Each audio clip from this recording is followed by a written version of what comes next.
So I was gonna videotape the whole job while I was doing it, but it started pouring rain. So I stopped, and but now it stopped raining. So as you can see, I've started putting the cement in. Now, a tip for you: this screen here, don't leave this thing sitting on the ground if you ever do this. It was sitting on the ground. I started pouring cement, and then I got my rake and just yank on a little bit, just to pull it to get it off the ground. If it sits on the ground, it's not going to be as effective. What you want to do is you want to pull that thing up so it's right in the middle of your cement. So I've got, I think, 10 bags of cement in here so far. Hasn't taken me long. This pad is 6 feet by 4 feet. And if you want to know how much cement you need to do a job, talk to your friend Google. I asked Google, I said to her, I says, I'm doing a cement base that's 4 foot by 6 foot. How many bags of cement do I need? And she said 17. So we'll see what happens. I did the other pad yesterday and I used 18 bags, but I had a little bit of waste because as I cleaned up the top, I had a lot of spillage over the sides. So 17 bags was right over there, so 17 bags will probably be right here. So follow along and get this finished up.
Well, let's take a look at the finished product.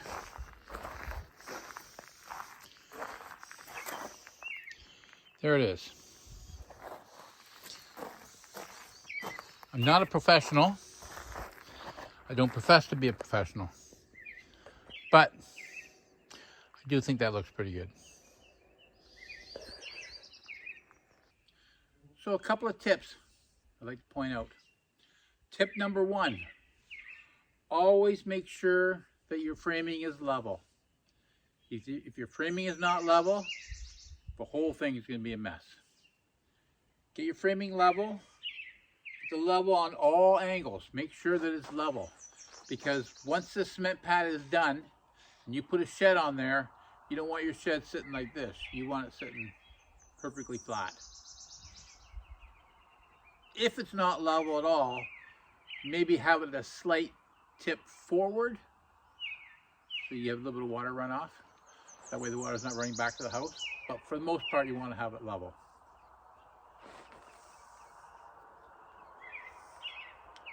As I stated earlier, tip number 2, you make sure that mesh that's in there, don't just leave it lay on the ground. get it off the ground a little bit, whether you stake it to get it off the ground or whether you put cement and lift it up. Just make sure it's not on the ground. That's tip number 2. So I was thinking about putting down a frame on the ground using pressure treated wood, but then I looked at the cost compared to a cement pad. To do pressure treated wood on the ground, eventually it's going to rot. It's just a matter of time. And even if it doesn't rot, you're still going to have mice, and you're going to have rabbits, and you have everything else trying to get underneath that thing. A cement pad is the way to go. What I've done is I've built the ground up nice and level, I framed it nice and level, and I poured my pad. I don't need to worry about rodents getting underneath. I don't need to worry about it ever rotting. That is the ticket. So what I plan on doing is I'm going to put gravel all the way around this cement pad. I'm going to come out probably 2 or 3 feet, taper it off. That way my cement pad is actually higher than the grade. That way I can roll tools, whatever I'm putting, I can put inside here. I have a little bit of a grade to go in rather than a bump. Once I get my gravel all the way around and I get my shed up, then I'll pull all this wood out and then I'll clean up the edges. But I want to get the shed on here first before I start tearing the wood apart. I don't want to bust a corner off or do anything like that. So yeah, I'm going to just gravel all the way around, and then it's going to be a lot better. So what was happening here is these sheds, well, that shed over there, for instance, was sitting on the ground. The ground was reasonably level, but the shed was still off a little bit, which meant that the door, I fought to close the door. Sooner or later, I was going to have problems with it. Get a level pad, put that building on it, make sure everything is tweaked nice and level, and you won't have any problems. Cement pad is the way to go. Don't just set it on the ground. I mean, you can set it on cement blocks, you can set it on patio stones, all that. Patio stones isn't so bad, but you can set it on different things, and some things work and some things don't.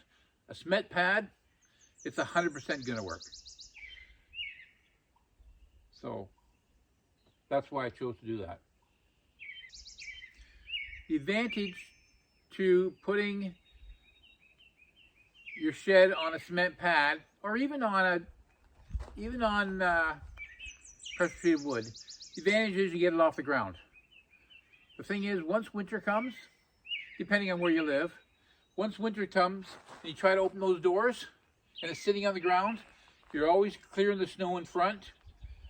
If you don't clear the snow down good enough, then you're fighting to get the doors open. Another thing is, in the late winter, when the ground's starting to melt, the snow's starting to melt and freeze through the night and melt and freeze through the night, then when you go to open these doors, you're fighting again to get them open. That's why I chose to get my sheds off the ground. Ideally, that's the way to go.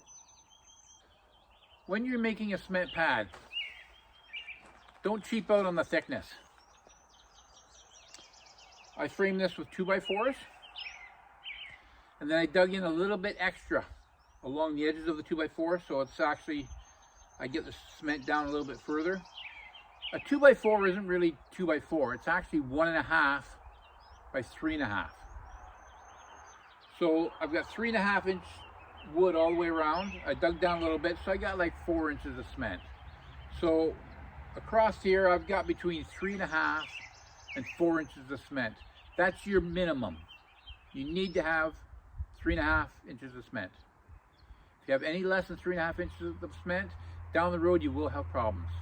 That thing will start cracking, it'll start heaving, it'll start doing this thing, and then your shed or whatever you got on top of it is going to start doing this thing as well. Make sure you've got 3.5 inches of cement. If you want to go 4.5, 5.5, 6, 7, 10, 15, whatever, you have to go 3.5. Minimum 3.5. Don't cheap out with 2 inches. Patio stones, you can get away with patio stones because patio stones move, you know, and then you just tweak it a little bit. But on a cement pad like this, you have to have 3.5 inches. So this cement pad I went over it with basically a 2x4 to level it. Because the whole thing's level, it makes a nice, clean, level, flat surface. The thing is, when you look at this, you'll see little lines across here. If this was a driveway or a sidewalk going into someone's house, this would not be acceptable. You want to do a proper finish. No one's going to see this. My shed is basically 46 inches by 59 inches. This is 48 by 60. Once I put my shed on here, you're never going to see this ever again. So I want it level. I don't want to have low spots, but I don't necessarily have to have a perfect job. So for me, the amateur cement guy that I am, I think this is the perfect job. I was planning on skirting in the house, and I was planning on doing this. The problem is, I wanted to do this first before I skirted the house in. But if I would have done this first, then I would have had a harder time skirting. So I've skirted part of the house, just in the area I'm working. Then I did this, and now I'll backtrack and I'll skirt the house in when I get a chance. I really wanted to get this done first because I want to get those tanks inside a shed and I want to get it all closed in. So therefore, skirt behind, cement pad, build the shed, then go back and finish skirting. That's the plan. On my final comment, make sure you got some clothes that you don't care if they get dirty, because this is a messy, dirty job. Also, cement has silica in it. Try not to breathe that stuff. It's not good for you. Anyways, thanks for watching. I hope that you got something good out of this video, and I hope that it was educational for you. Like I say, I'm not a professional. I'm a cement wannabe guy. Well, there's the finished product. I've got to build up some gravel around it. But basically it's done.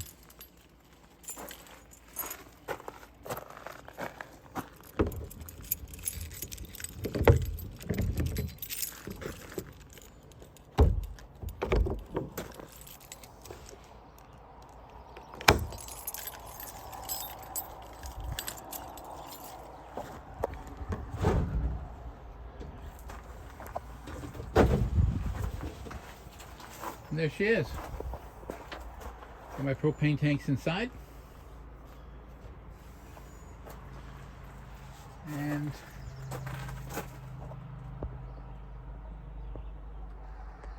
I cut a hole in the back. And I'm going to spray foam around that. And basically, once wintertime comes, my tanks will now be inside. If you look at the bottom of my doors, I'm up quite a bit off the ground, which means when I have a snow buildup, I'll clear the snow away from the doors, and the doors will open nice and easy all the time. Last winter, what happened was I cleared in front of the doors, but then there was ice, and I'm still fighting to get the doors open. So now the doors will open nice and smooth for me. Like I say, I'll put some gravel all the way around, and have a nice gentle slope to go in to get inside. Anyways, thanks for watching my video, and we'll talk to you in the next video.